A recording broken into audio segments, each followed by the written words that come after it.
students, welcome to Statisticspedia. Now today we will continue the coding decoding part third. Now this is the last video. अब यहाँ पे जितने भी types बचे हुए हैं इस specific topic के अंदर वो सारे types हम discuss करेंगे one by one. So all different questions from part 1 and part 2 और इसका level थोड़ा सा high है as compared to part 1. So let's start with it. Question है कि if send and money is coded as so, what will be the first and the last letter for the word in the same code for this? So यहाँ पे question में आपको ये given है send और money. आपको यहाँ पे सिर्फ इसका कोडेड वर्ड बताना है, तो हम सिर्फ फर्स्ट एंड लास्ट ही देखेंगे. तो यहाँ जो पैटर्न फॉलो हो रहा है उसको देखते हुए हमें यहाँ पे आंसर करना है. So first let it right it down. जो हम हमेशा की तरह यहाँ पे नंबर लिखते हैं, दिस इज 19 एंड Q जो है वो 17 है, Y जो है वो 25 है और W जो है वो 23 है. So once you will observe this, यहाँ पे -2 हो रहा है and here also it is -2. तो समझ में आ गया कि M का जो कोड है वो 13 है, उसमें जब आप -2 करेंगे तो 11 मीन्स K होता है, और T का कोड 20 होता है, उसमें से जब आप -2 करेंगे तो वो आएगा 18 and 18 holds for R. So last letter आ गया आपका K and R. So answer for this question will be this. Next देखते हैं.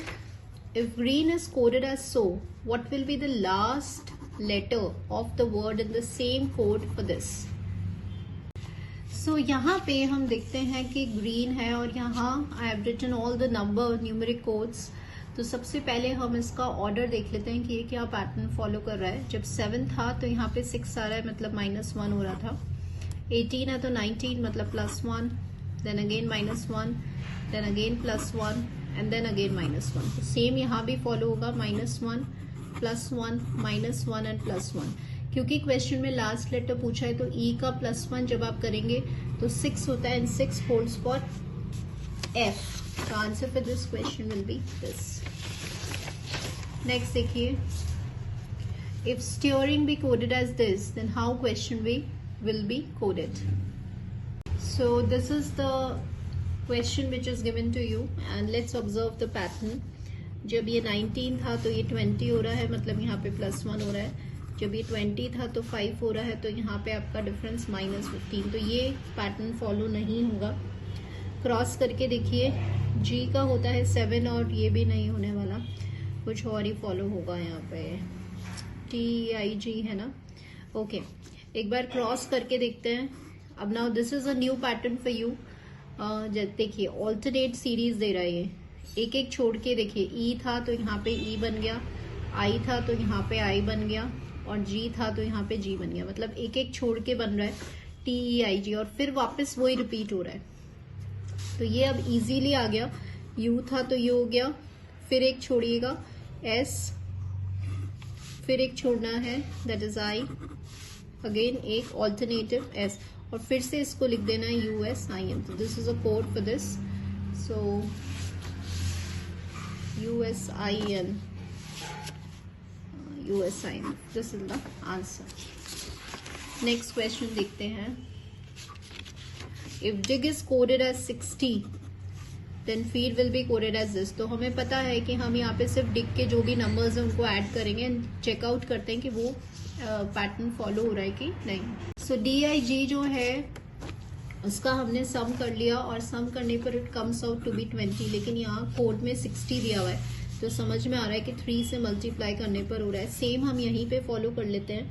ये हो जाएगा 6, 5 and 5 it is 10 and D it is 4, तो ये हो गया 20 into 3, again the same code. अच्छा 60 नहीं है ऑप्शन में, ओके. सो ये फॉलो नहीं होगा, मतलब 3 से मल्टीप्लाई इसको नहीं करना है. अब यहाँ पे हम एक कॉन्सेप्ट और लगाते हैं. यहाँ पे 3 हो सकता है इसलिए मल्टीप्लाई हो क्योंकि नंबर ऑफ लेटर्स 3 है. तो एक बार ये भी ट्राई करेंगे. यहाँ पे नंबर ऑफ लेटर्स 4 हैं, तो हम 4 से मल्टीप्लाई करते हैं और देखते हैं ऑप्शन में है कि नहीं. Yes, it is there in the option. तो क्या लॉजिक लगाया गया है, 20 को इसके जो सम है उसको नंबर ऑफ लेटर्स से मल्टीप्लाई किया गया है. सो answer for this question will be this.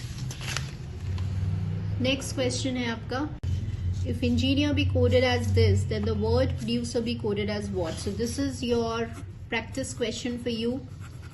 आप इसको सॉल्व करिएगा, ट्राई करिएगा, पैटर्न को एनालाइज करें एंड देखें कि यहाँ पे इसका करेक्ट आंसर क्या होगा. Now let's move on to the different type of questions. अब अलग टाइप का क्वेश्चन ये है, देखिए, जहां पे इस तरह से आपको 4 स्टेटमेंट्स दिया जाता है और आपसे पूछा जाता है कि सपोज आपसे यहाँ पे ये बोला कि ये जो अर्जुन है इसका कोड बताइए. ठीक है, तो इसको सॉल्व करने का एक सेट पैटर्न होता है. तो यहाँ पे हम समझते हैं कि कैसे हम सॉल्व करते हैं इन टाइप के क्वेश्चंस को. और मैं आपको एक सेट रूल बता रही हूँ. तो इस टाइप के जब भी क्वेश्चन आए हमें वो ही करना है, उसी पैटर्न को फॉलो करना है. आप सबसे पहले 1 और 2 स्टेटमेंट को कंपेयर कीजिए और जो भी आपको कॉमन नजर आ रहा है उस कॉमन को आप मार्क कर लीजिए. जैसे यहाँ पर मुझे कॉमन लग रहा है DIN एंड DIN. सिमिलरली यहाँ पे जो भी कॉमन लग रहा है उसको आप मार्क कर लीजिए. तो यहाँ पे मुझे स्टूडेंट लग रहा है तो स्टूडेंट मैंने मार्क कर लिया. तो यहाँ से DIN जो है दैट होल्ड्स फॉर स्टूडेंट.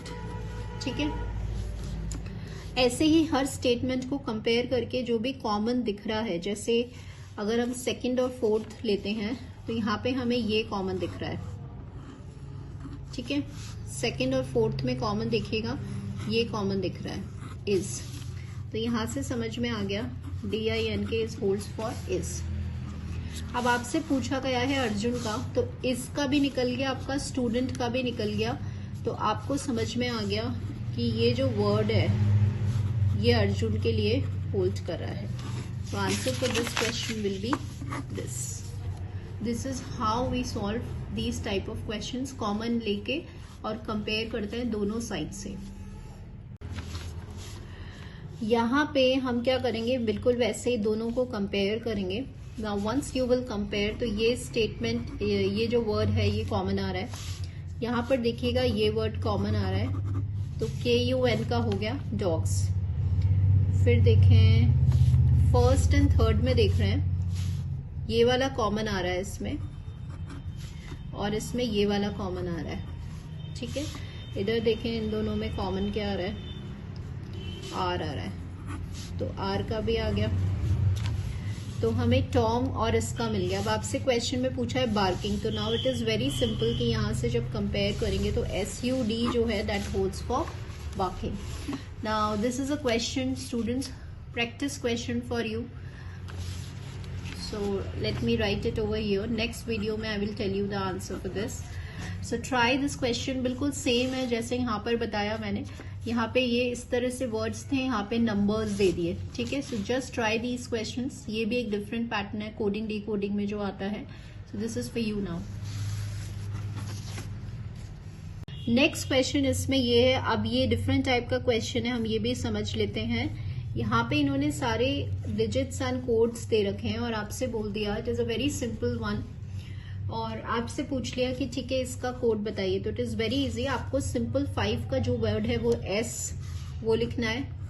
ठीक है, 2 का L है, 3 का I है, 7 का यहाँ पे W है और 9 का यहाँ पे N है. तो ये इसका आंसर हो जाएगा SLIWN. This is answer for this question. बिल्कुल ऐसे ही, बहुत सिंपल है, बट मेरे को आपको एक पैटर्न समझाना था इसलिए. 1 का है M, 8 का है D, 4 का है B,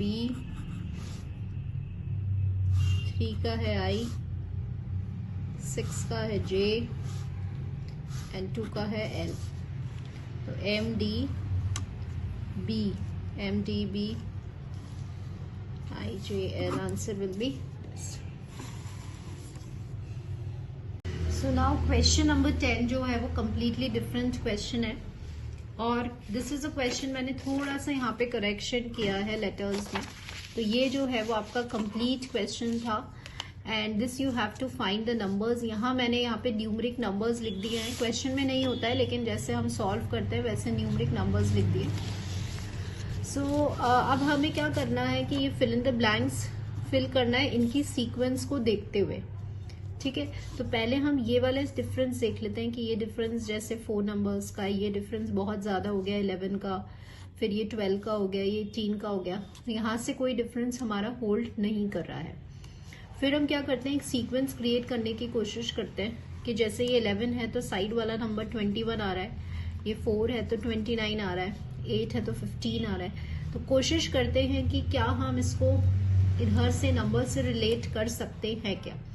एक तरीका ये होता है, दूसरा होता है इनका डिफरेंस देख करके कि जैसे डिफरेंस 6 नंबर्स का है, ये डिफरेंस 10 का है, तो क्या ये रिलेशन होल्ड कर रहा है या नहीं। तो ये डिफरेंट पैटर्न है और इन्हीं से हमें समझना होता है और इस आंसर को फिल करना होता है। और कई बार ये साइड लेटर्स से भी हमें पता चल जाता है, जैसे ये गैप 11 था तो 8 है, 15 है तो 20 है, 4 था तो 2 है, इस तरह से भी हमें पता चल जाता है। फिलहाल I am fitting the number, क्योंकि 8 है और यहाँ पे 15 आ रहा है, तो एक दिमाग में क्लिक कर रहा है जो ऑप्शन, वो 8 इंटू 12 - 1 कर रहा है। ठीक है, एक बार कोशिश करते हैं कि क्या ये सारे इसी पैटर्न को फॉलो कर रहे हैं क्या। तो ये नंबर एनालॉजी ही है एक तरह से। यहाँ पर देखिए 20 है, 39 है, तो एक बार ये कंप्लीटली जा रहा है इसके साथ, तो यहाँ पे क्या नंबर होगा, ठीक है, जिसको 2 से मल्टीप्लाई करके हम -1 करेंगे। तो ये आप अपने ऑप्शंस में से भी सर्च कर सकते हैं कि यहाँ पे क्या नंबर होगा, हो सकता है। तो देखिए 2 था तो 2 को 2 से करके -1 करते हैं, यही तो हो रहा है, जो भी नंबर है उसका 2 कर रहे हैं हम, और -1 तो 3 आ गया इसका आंसर। ठीक है, ये तो इस साइड का था। एक बार देखते हैं इस साइड भी यही फॉलो हो रहा है क्या। जैसे 11 था तो 21 है, तो 11 इंटू 2 - 1 मतलब ये जा रहा है, 15 इंटू 2 - 1 30 - 1 मतलब ये भी जा रहा है, 4 है तो 4 इंटू 2 - 1 तो ये आ रहा है 7। तो आपके जो नंबर्स आ गए वो 7 और 3 आ गए।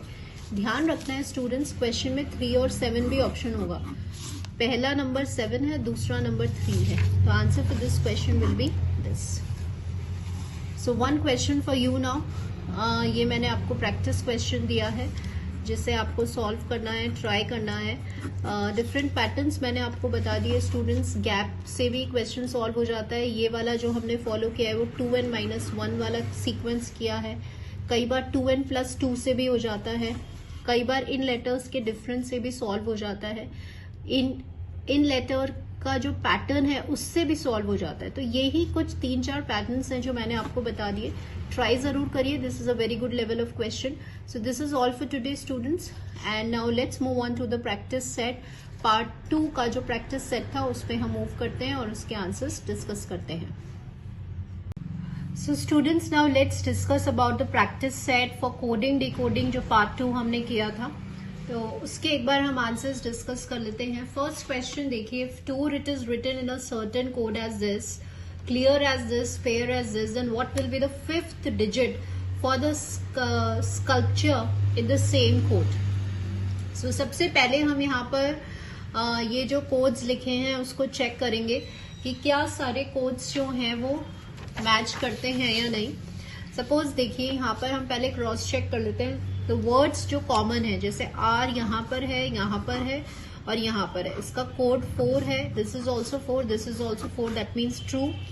ऐसे ही कोई भी वर्ड ई चेक कर लीजिए, ई यहाँ पे 7 है, यहाँ पे 7 है, दैट्स मतलब दैट इज ऑल्सो ट्रू। और एक वर्ड और चेक कर लीजिए, ए यहाँ पर 8 है। तो अभी हमें समझ में आ गया कि सपोज इसका कोडिंग अगर देखना है तो सिंपल इसमें से इसके नीचे जो भी नंबर्स हैं सिर्फ हमें वो लिखना है, तो ये जो है वो पूरा आपका कोड हो जाएगा। P for 0। तो यहाँ पे 5th लेटर पूछा है कि 5th डिजिट का क्या होगा, 1 2 3 4 and 5। So therefore 5th digit का जो कोड है वो है 0। The answer for this question will be this. If boy is coded as so, then for what word do the letters this stand for.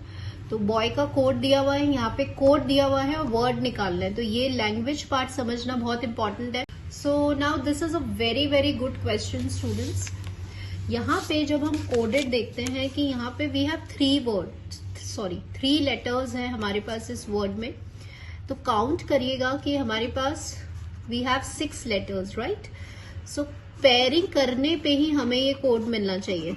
क्योंकि 6 में से हमें 3 लेटर में रिड्यूस करना है, तो हमें समझ में आ गया कि ये पेयरिंग से ही लिंक्ड है। अब मैंने यहीं से क्यों स्टार्टिंग करी है, क्योंकि जब मैंने इस साइड देखा हमें यहाँ पे वर्ड निकालना है, कोडेड आपको दिया हुआ है, तो यहीं से शुरुआत करके सीक्वेंस को समझेंगे। And I always told you, अगर आपको करेक्ट आंसर चाहिए तो कुछ लर्न करने की जरूरत नहीं है, किसी शॉर्ट ट्रिक पे जाने की जरूरत नहीं है, सिर्फ सेकंड में फटाफट ये लिख करके आप बिल्कुल करेक्ट आंसर फाइंड आउट कर सकते हैं। ठीक है, फटाफट अल्फाबेट लिखिए, नंबर्स लिखिए। तो यहाँ पे जब हम सीक्वेंस देखते हैं तो आप देख रहे हैं कि जब AC था तो B आ रहा है, चेक करो एक बार, AC के बीच में B लेटर आ रहा है।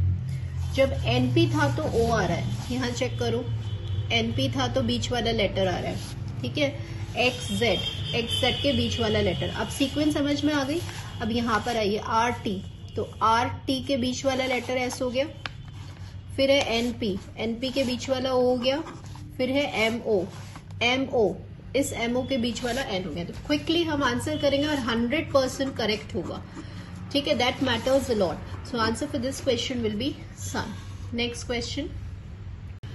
क्वेश्चन देखिए स्टूडेंट्स, कि अगर ये वर्ड इसमें कोडेड है, ये वर्ड इसमें कोडेड है, तो सेम लैंग्वेज में स्पैरो का कोड बताइए। अब ये जो होते हैं ना 3 वाले, यूजुअली उसमें जो नीचे कोड्स लिखे होते हैं हमें वो ही लिख रहे होते हैं, क्योंकि यहाँ पे जब आप इसको कनेक्ट करने की कोशिश करेंगे, रिलेट करने की कोशिश करेंगे, तो रिलेट नहीं हुआ। A के बाद M है, सीधे 1 के बाद 13 है, तो कोई कनेक्शन नहीं मिलेगा आपको, कोई रिलेशन नहीं मिलेगा। तो ऑलमोस्ट सबसे पहले तो हिट एंड ट्रायल की हेल्प से यही चेक करिएगा कि क्या ये ऑप्शन अवेलेबल है क्या। जैसे S का कोड हमने सीधा देखा तो R आ रहा है, और P का देखेंगे तो O आ रहा है, A stands for M over here, R हो गया XX, then O for Y हो गया, और W हो गया Z। तो ये चेक कर लो एक बार कि क्या ये ऑप्शन में है क्या, तब तो ठीक है। तो it is ROM XX yes, so this is the answer to this question. Next देखिए, which one of the following it is a value for this. तो जब वैल्यू पूछा है तो सिंपल H, B और F की जो भी वैल्यूज है उनको ऐड करना है। सो H की वैल्यू होती है 8, B की वैल्यू होती है 2 और F की वैल्यू होती है 6। तो यहाँ पे आंसर हो गया आपका 16। नेक्स्ट टूर, ये तो हो गया ना, रिपीटेड आ गया ये क्वेश्चन हो, तो दिस इज अच्छा चेंज है। ओके। यहाँ पर देखिए फर्स्ट क्वेश्चन जो हमने किया था ये टूर वाला क्वेश्चन, यहाँ पे 5th डिजिट पूछ लिया गया है और यहाँ पे पूरा एक कोड पूछा है कि इसका कोड क्या है। तो सिंपल यहाँ पे हमने लिख लिया था वैसे। So here we have written this, और यहाँ पे आधा हमने लिखा था, इसको कंप्लीट कर लेते हैं। सिंपल कंपेयर करना है। T का जो कोड है वो आपका था 1, U का जो कोड आ रहा है वो 3 हो गया, R stands for 4 and E stands for 7। तो प्रॉपर कोड आ गया 9536013447। So answer will be this. Next question देखिए, if the word pale P34 then arrest क्या होगा। अब यहाँ पे इन सबको सिंगल लेटर में किया है, तो यूजुअली हम सम ऑफ द डिजिट्स करते हैं। तो यहाँ पर आप चेक कर लीजिए कि जैसे पेल है तो पेल में P का जो नंबर है वो होता है आपका 16, देन A का 1 हो गया, L का जो नंबर है वो 12 हो जाता है, E का जो है वो 5 हो जाता है। तो ये 28 और 6 हो गया, तो 34 आ गया। तो ये समझ में आ गया कि सिंपल जितनी भी डिजिट्स है ना स्टूडेंट्स उसका सम किया गया है। ऐसे ही अरेस्ट करते हैं तो A का 1 हो गया, ठीक है, R का होता है 18, तो 18 और 18 36 हो गया, E होता है 5, देन S होता है आपका 19, देन T होता है 20। सिंपल सम करिएगा इसका तो ये आ जाता है 20, 40, 45 and this comes out to be 81। So answer will be this. Next देखिए, if in a certain language this is coded as so, then how is the examination coded in that word। तो ठीक है, ये हमें दिया हुआ है, हमेशा की तरह हम नंबर्स लिख लेते हैं, इसके नंबर्स जो भी हैं। लेकिन यहाँ पर देखेंगे, पहले कनेक्ट करने की कोशिश करेंगे। जैसे 13 है तो 4 आ रहा है, 15 है तो 6 आ रहा है, मतलब 2 डिजिट नंबर 1 डिजिट नंबर में रिड्यूस हो रहा है। तो प्रीवियसली भी मैंने आपको अपने लेक्चर्स में बताया था कि जब 2 डिजिट 1 डिजिट पे कन्वर्ट हो रहा है तो मल्टीप्लाई, डिफरेंस, सम करके चेक करिए। फर्स्ट स्टेप हमें ये लेना है। तो आप देख रहे हैं 1 + 3 4, मतलब बिल्कुल सम हो रहा है, यहाँ पर भी सम हो रहा है, यहाँ पर एज इट इज, यहाँ पर एज इट इज। 12 है तो 3 है, तो अब समझ में आ गया कि यहाँ पे सम ऑफ द डिजिट्स करना है। तो ये एज इट इज आएगा। x का 24 होता है तो 6 आएगा। This is 1, this is 4, this is 9 and this is 5, this is 1। t का 20 होता है तो 2 हो गया, फिर 9। o का 15 होता है तो 6 हो गया एंड दिस स्टैंड्स फॉर 5। तो कोड आ जाएगा आपका 561 495 1295। This is answer for this question. So this is all for today students, और थैंक यू। प्रैक्टिस शीट आप जरूर प्लीज प्रैक्टिस करें, अगर आप कर रहे हैं तो it is a good thing. So students, मैं हर लेक्चर के साथ specially for section A I am providing you the practice sheets and I frame the questions just for you only, कि आपकी प्रैक्टिस हो जाए हर टाइप के क्वेश्चंस की, और एटलीस्ट हम यहाँ जो है वो मार्क्स को लूज ना करें। सो आप प्रैक्टिस जरूर करिए students, it is all for you. I am giving time and efforts and I am working hard for all you students only. So this is all for today. अगर अच्छा लगे video, useful लगे तो like comment कर दिया करो, and it feels really good and motivating basically for me, because इससे ये एक इंडिकेशन, एक सिग्नल होता है कि yes my students are getting what I want to teach. So again and again मैं यही बात कहती हूँ, लाइक और कमेंट करते रहिए। So thank you students for watching my video.